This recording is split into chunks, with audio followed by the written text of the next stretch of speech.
एक हफ्ते पहले की बात है। अचानक मुंबई से 50 किलोमीटर दूर कोंकण की ओर बढ़ेंगे तो एक भिवंडी इलाका आता है और भिवंडी के पास एक छोटा सा गांव है, नाम है पडघा बोरीवली। उस गांव में 90% मुस्लिम आबादी रहती है। अचानक सुबह सुबह का वक्त है, 20 गाड़ियां धड़ाधड़ आकर रुकती है। उसमें से 400 पुलिस के जवान सिविल ड्रेस में उतरते हैं। पूरे गांव की छापेमारी शुरू होती है और उन पुलिस जवानों के साथ एनआईए के अधिकारी हैं। और जब छापेमारी चलने लगी तो उस गांव से क्या निकलता है? पैलेस्टीन का झंडा, इजराइल का झंडा जो कि जलाने के लिए रखा था, हार्ड डिस्क, ड्रोन, 40 ड्रोन निकले हैं। 38 लाख रुपए एक उस शख्स के यहां जिसके घर खाने को बांधे हैं।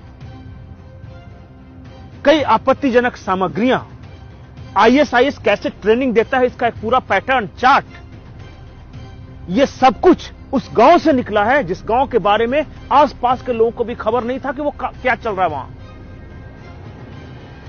और पता है, अगर आप शॉक्ड हैं, अगर आपको यह खबर आश्चर्यजनक लग रही है तो एक और बड़े झटके के लिए तैयार हो जाइए।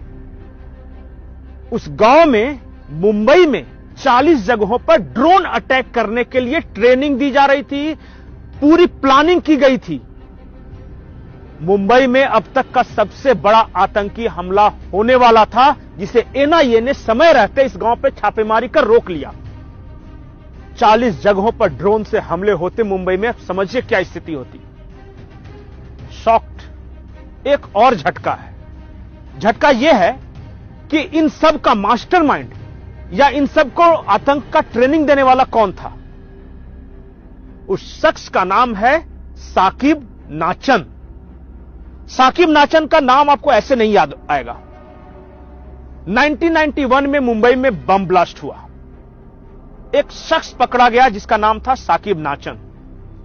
उस शख्स को जेल हुआ, 10 साल की सजा मिली और 1991 से 10 साल यानी 2001 में वो छूटकर बाहर आ जाता है।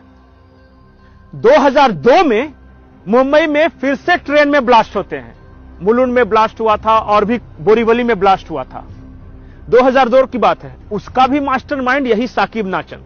इसका मतलब कि जेल से 10 साल की सजा काटने के बाद भी यह आतंकी ही बना रहा और फिर से इसने प्लान किया।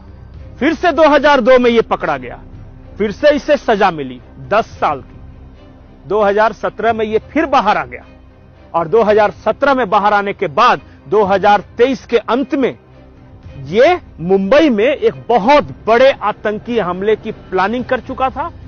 ड्रोन से ट्रेनिंग दी गई थी, 40 जगहों पर हमले की योजना थी। आप सोचिए कि एनआईए अगर नहीं पकड़ता तो क्या हो सकता था। लेकिन सवाल यह है कि यह साकिब नाचन, यह चीज क्या है? साकिब नाचन वो चीज है जिसने इस देश में 10 से 12 लोगों को ब्रेन वॉश कर इराक और सीरिया भेजा ताकि आतंक की वो ट्रेनिंग ले सके।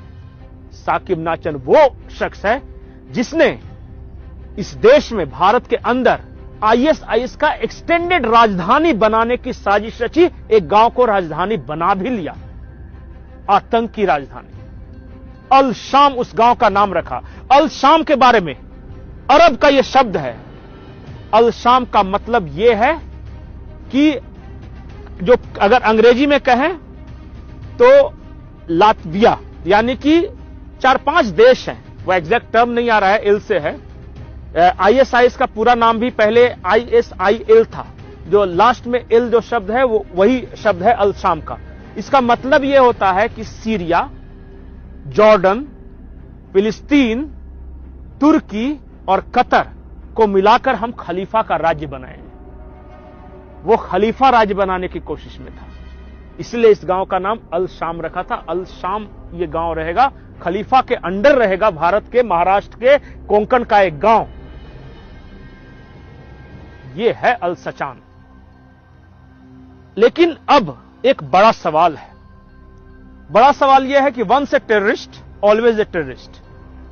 अगर आप सोचते हैं कि यह खुखार आतंकी 5-10 साल की जेल की सजा काटने के बाद वो शरीफ और साधु बन जाएगा तो सबसे बड़े धोखे में है।